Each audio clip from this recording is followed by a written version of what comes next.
What up, YouTube? What up, boys and girls? This is Chef here.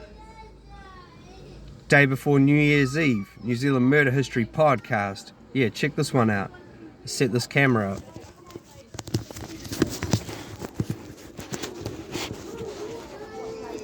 Sunny Motueka.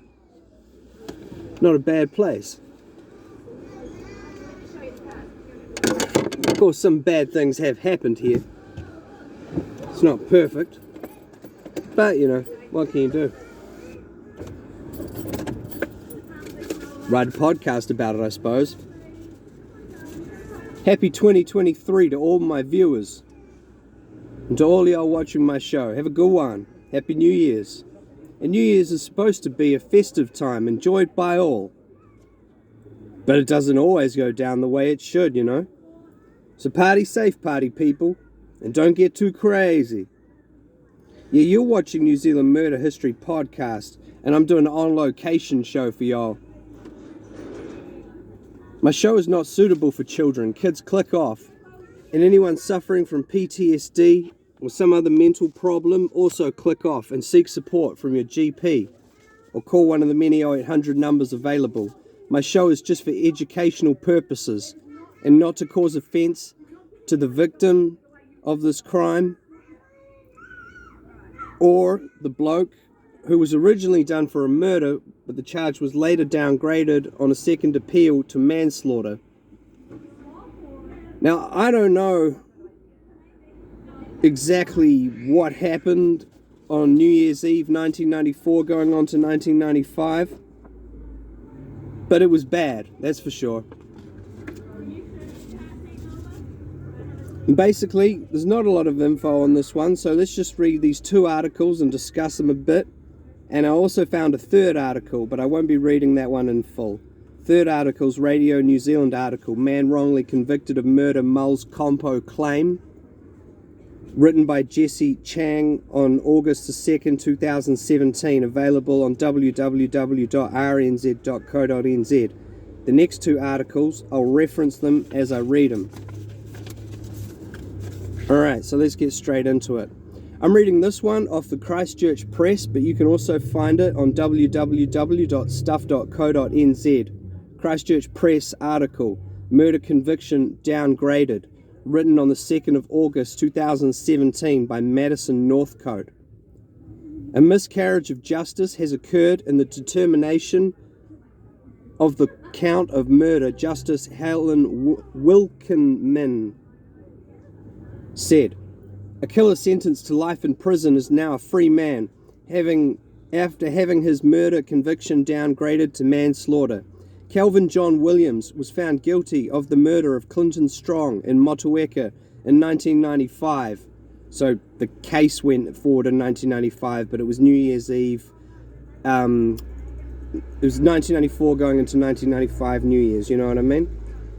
I'm not sure exactly where this went down in Motueka. I'm just filming on the main street here, but it could have been off another street. I don't know. This is the main street where all the buildings, not buildings, businesses, you know, places like that are. Anyway, let's read the rest of it. Calvin John Williams was found guilty of murdering Clinton Strong in Motueka in 1995. Strong died after Williams punched and kicked him so hard his liver smashed against his spine and split. Williams left him lying on the ground and wandered off. The pair had fought over cigarettes. Yep, you heard me, guys. Cigarettes. This is all over cigarettes. And they say smokes can kill, but this is too much. Soon after his conviction, Williams lodged an appeal. He was refused a state-funded lawyer under the legal aid scheme, so filed written submissions. The appeal was dismissed in 1996. In 2015, Williams applied for it to be reheard, and the Court of Appeal was told new psychological evidence raised the possibility he should have been convicted of manslaughter and not murder. His life experience and neurological functioning meant he was at greater risk of lashing out without appreciation of the risks his actions carried, the Court of Appeal judgment found. Williams' murder conviction was quashed in favour of the lesser charge. He was resentenced to 8 years in prison and his life sentence revoked. Williams, who had been paroled in 2011 but recalled to prison soon after, has now been released.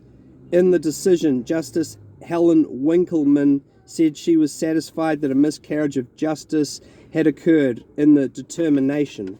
End of article. Alright, so let's just unpack that for a minute. I'm just going to move the camera because this sun is crazy and it's just going to end up overheating and turning off the camera app on me. Happens all the time. Let's view over here. There's a bit more shade. A bit more shady there. Yeah, so that's bad. I mean, I don't know, like, I'm not really sure. I don't have enough information on this case, but I mean, manslaughter, murder, it's all a very grey area. Did he have lethal intent? Perhaps not. He did kick the guy when he's on the ground. I mean, that's bad. But, like I said, without more information, I honestly don't know whether I agree with the courts of appeal or not. Obviously, I wasn't there when these cases were being heard in court, and I don't know the victim or the killer, so I just don't know. Alright, let's read another article. Stuff.co.nz article, convicted murderer gets second appeal after. So that's the name of the article, and it's written on June the 7th, 2017, available on www.stuff.co.nz.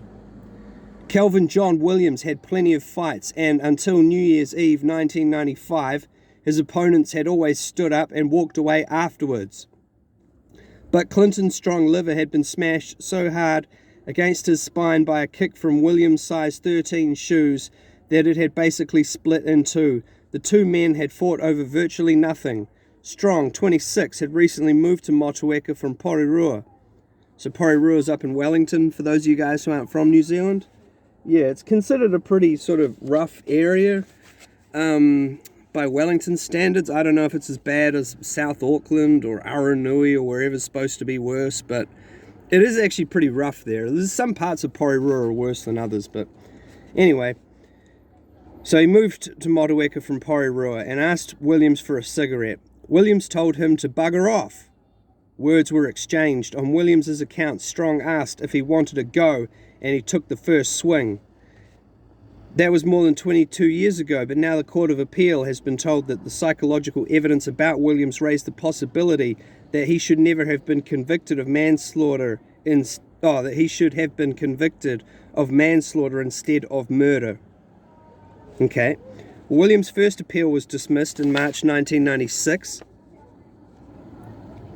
He was refused a state-funded lawyer under the legal aid scheme, so filed written submissions for the appeal, and the three judges dismissed the case without a hearing. I mean, you think they still would have had a hearing even if he didn't have a lawyer and he wrote the submissions badly, but anyway, let's finish this article, The way the Court of Appeal had dealt with criminal legal aid over about a decade later became the subject of its own court case that went all the way up to the Privy Council in London, which upheld complaints about the court's procedure. As a result, about 1,500 convicted criminals could ask for appeals to be reheard. A few dozen did, and Williams, who is still in prison, was believed to be the last of those. Williams had been paroled from his life jail term, but then was recalled to prison. He was scheduled to go before the parole board again in December. Tony Banford, Junior Defence Counsel from the 1995 trial, argued the appeal in Wellington on Wednesday. A central ground that was that a psychological evidence would support a defence that Williams was not capable of appreciating the risks that what he did would kill. Okay, so that's what his lawyer said. He had been intoxicated and resorted to his usual tactic of becoming violent when feeling threatened. In a police interview, he described being in lots of fights and everyone got up afterwards. A jury at the High Court in Nelson heard prejudicial evidence that Williams had been in prison, and the New Year's Eve on which he killed Strong was his first out of prison in 4 years. Police offered Williams a chance to visit his girlfriend on the trip back to Nelson from Greymouth, where he was arrested. On the detour, he was asked to take part in a reconstruction of the crime in Motueka. So that's kind of sketchy there. Basically, he was in Greymouth, he got arrested, they were taking him back to Nelson for court, and they took a detour by Motueka, which is actually a detour, it's not the quick way. You would usually, I mean, they might have had roadworks, I don't know, but basically they took him back to Motueka to ask him to be part of this reconstruction of the fight that he had. Alright, let's finish the article. Police had been planning the reconstruction but did not mention it, so Williams did not get legal advice about it, Bamford said. Bamford said the reconstruction may not have been reliable because Williams had been so intoxicated when Strong was killed.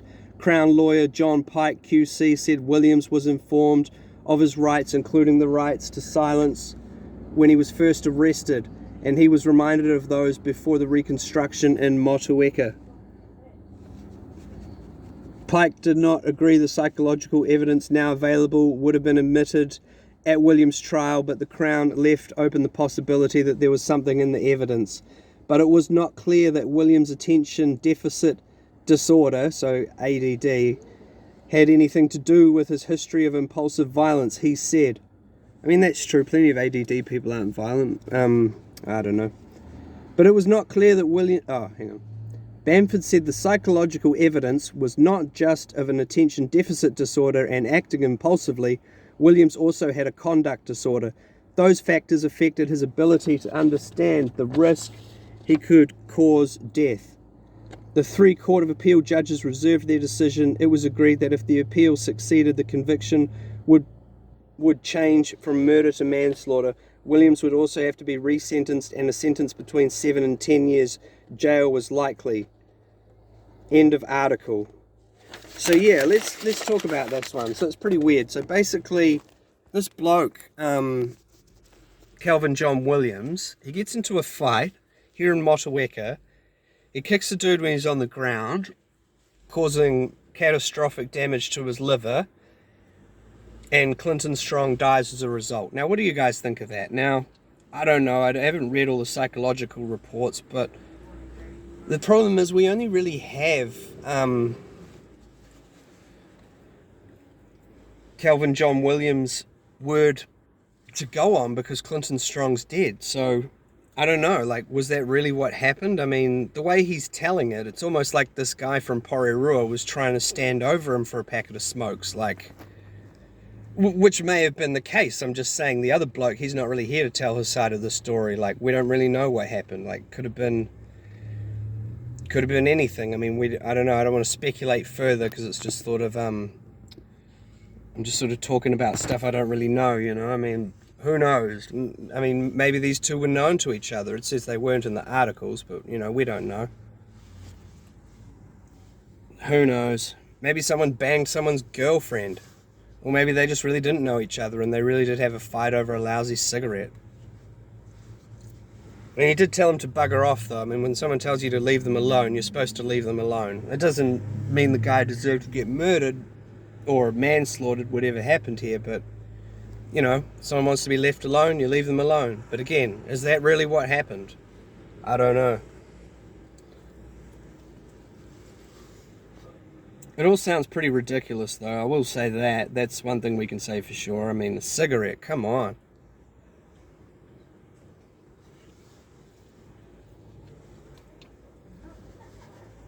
Yeah, this town here, it's actually pretty sweet. It's not that bad. It has some violent crime here and there, but, you know, no more so than other small South Island towns.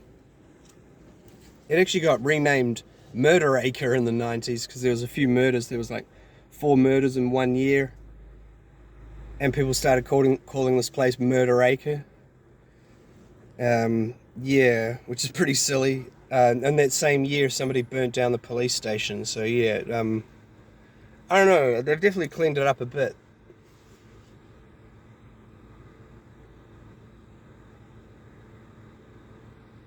I used to pick apples here in pairs. I stacked hops up in Rewalker, eh? It was a mission, eh? Working all day in the Motueka sun. It's hardcore.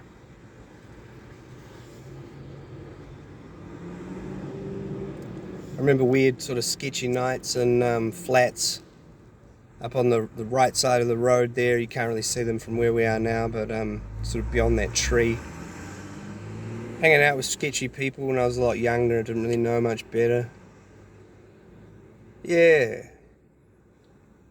It's not a bad town though. I actually like coming here, it's kind of cool. It's got some pretty cool shops. Depends what you're looking for, I suppose. But yeah, that's it. That's the show. That's all I got to talk about Clinton Strong. Tried to find some photos online, but I couldn't tell if they were the real Clinton Strong. I mean, obviously I was finding photos of some bloke called Clinton Strong, but I don't know if it was the right bloke or not, so I didn't want to put up the wrong photo.